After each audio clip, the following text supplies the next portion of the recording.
Hi, I'm Rafael Nodal from Boutique Blends Cigars, and I'm here to talk a little bit about how to smoke a cigar. And I don't mean how to put it in your mouth and how to really pop a cigar, but the whole experience of a cigar. What happens when you have a great cigar? A great cigar that you're smoking. And I can tell you that if you had opened that cigar in rituals that I see it done all the time, it will only enhance that smoking experience. For example, these days, most cigars come in cellophane, and it's hard to really understand and appreciate the beauty of a cigar throughout plastic. So the first thing you need to do is take the cigar out of the plastic and look at the wrapper. Look at the beautiful wrapper, beautiful natural occurrences on the wrapper, whether you have veins or well constructed, where it's appealing to your eyes. And you always look at the food, and that way you can see how well constructed, whether it's packed with tobacco, whether you have holes on it, and you touch it. And then it tells you a little bit how the cigar was constructed, whether it was well constructed, whether the cap is put correctly, and especially whether the wrapper is consistent with a good cigar. Then you cut the cigar, and the cutting experiences, sometimes we underestimate that, because sometimes we just cut the cigar and put it right in the mouth and things.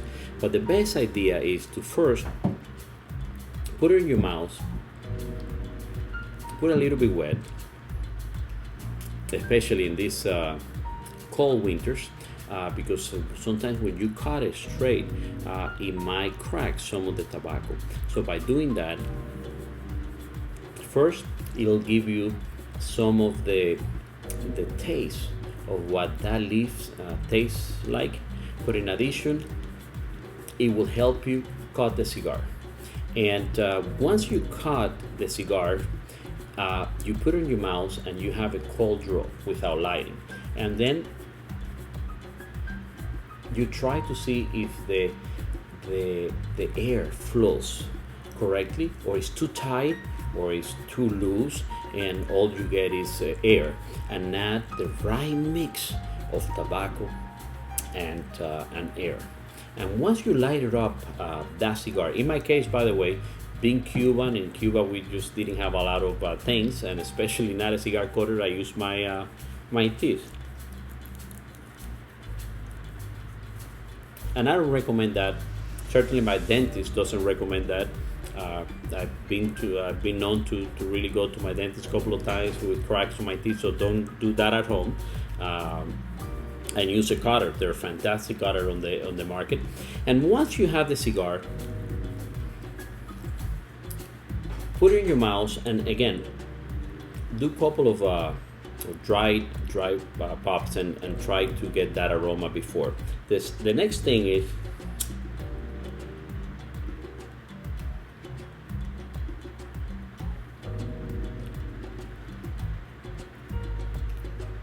when you're lighting up a cigar, don't overheat the cigar, don't burn the cigar.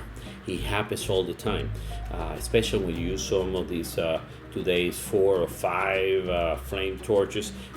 You sometimes tend to just toast it and will not be able to capture some of the same flavors that the tobacco should give you at the beginning. Turn the cigar around,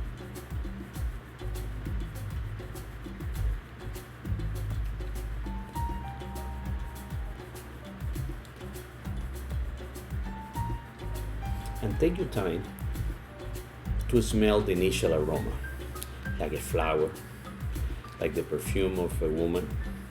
Take time to enjoy it.